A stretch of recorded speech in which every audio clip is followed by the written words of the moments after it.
കൊല്ലം കരുനാഗപ്പള്ളിയിൽ നിന്ന് MDMA-യും കഞ്ചാവുമായി ഒരാൾ അറസ്റ്റിലായി. കരുനാഗപ്പള്ളി ആലിൻകടവ് സ്വദേശി അഷ്റഫാണ് എക്സൈസിന്റെ പിടിയിലായത്.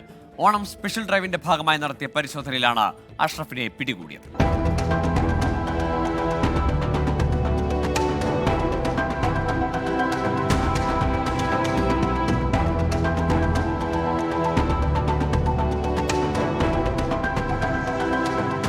കൊല്ലം excise enforcement and anti narcotic special സ്ക്വാഡും എക്സൈസ് ഇന്റലിജൻസ് ബ്യൂറോയും സംയുക്തമായി നടത്തിയ പരിശോധനയിലാണ് ലഹരി ഉൽപ്പന്നങ്ങളുമായി പ്രതി പിടിയിലായത്.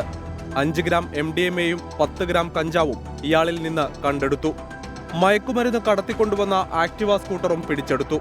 എക്സൈസ് ഇൻസ്പെക്ടർ ദിലീപ് CP-യുടെ നേതൃത്വത്തിൽ നടത്തിയ പരിശോധനയിൽ assistant inspector Nirmalan Thampi, intelligence preventive officer Manu എന്നിവരടങ്ങിയ സംഘമാണ് പ്രതിയെ പിടികൂടിയത്. വരും ദിവസങ്ങളിൽ പരിശോധന ശക്തമാക്കുമെന്ന് എക്സൈസ് അറിയിച്ചു. 24 കൊല്ലം.